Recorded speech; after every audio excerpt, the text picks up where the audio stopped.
Morning বন্ধুরা, সবাই কেমন আছো? আশা করি ভালো আছো। তো আমিও ভালো আছি। তো আমি পুষ্পা, আমার ব্লগে তোমাদেরকে অনেক অনেক ভালোবাসা ও স্বাগত জানিয়ে আজকের ব্লগটা শুরু করছি।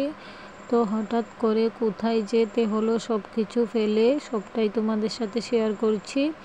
আর খবরটা শুনে ভালো লাগছে না, তো চলো যাওয়া যাক। সবটাই তোমাদের সাথে শেয়ার করছি। বন্ধুরা সবাই দেখতে থাকো আর সবাই পাশে থাকো। আর এখানে দেখো আমি তৈরি হয়ে যাচ্ছি আর আমার মেয়েকেও আগে তৈরি করিয়ে নিয়েছি।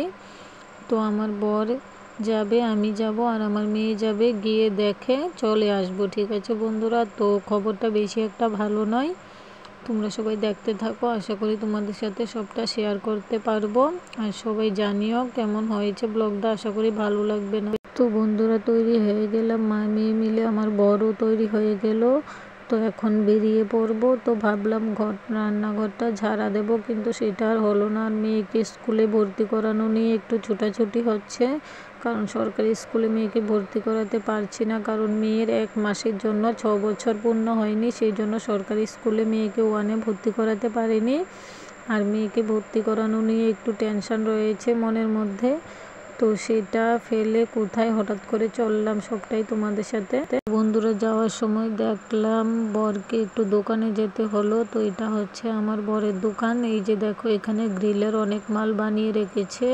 তো বরের দোকানে আসলাম, ভাবলাম তোমাদের সাথে একটু শেয়ার করি, তোমরা একটু দেখতে পারবে।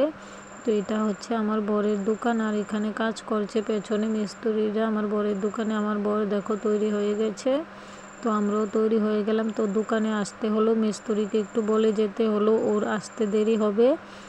আর ওর বাইকের হেলমেটটা দোকানে ছিল, তো সেটা নেওয়ার জন্য তো যাওয়ার সময় কিছু ফল টল কিনে নিলাম। ঠিক আছে বন্ধুরা যেখানে আসার কথা এসে পৌঁছে গিয়েছি। তো কাপড় চোপড়ও ছাড়লাম। এখানে দেখো আমি আমার ছোট ননদের বাড়িতে আসলাম, কারণ ছোট ননদের শ্বশুরের শরীর প্রচণ্ডই খারাপ, মনে হয় আর বাঁচবে না। তো ওনার শরীর প্রচণ্ডই খারাপ, তো ওনাকে দেখতে এসেছি আমরা। আর আমার মেয়ে ওর ভাইয়ের সাথে বসে বসে আর্ট করছে। তো এখানে দেখো আমি আমার ননদের ঘরে বসে আছি, কারণ মনটা ভালো নেই, ওনার অবস্থাটা বেশি একটা ভালো নেই। তো চলো তোমাদের সাথে। বন্ধুরা এই যে দেখো তালুই মিশু, ওনার শরীরটা প্রচণ্ডই খারাপ, তো ওনাকে দেখতে এসেছি, কারণ উনি কথা বলতে পারছেন না। আর কয়েকদিন ধরে ওনার খাওয়া দাওয়া সব কিছু বন্ধ হয়ে গিয়েছে। তো ওনাকে শুধু ডাবের জল আর ফলের রস খাওয়ানো হচ্ছে।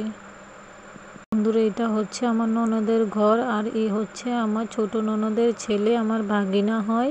তো এই যে দেখো কতটা দুষ্টুমি করছে, আর মামি আর বোনকে পেয়ে প্রচণ্ড খুশি। তো ওদের বাড়িতে আসলাম, ভাবলাম তোমাদের সাথে একটু শেয়ার করে নিই, কারণ তোমাদের সাথে সব কিছুই শেয়ার করি, ভালো খারাপ যতটা পারি তোমাদের সাথে শেয়ার করলে মনটা হালকা হয়।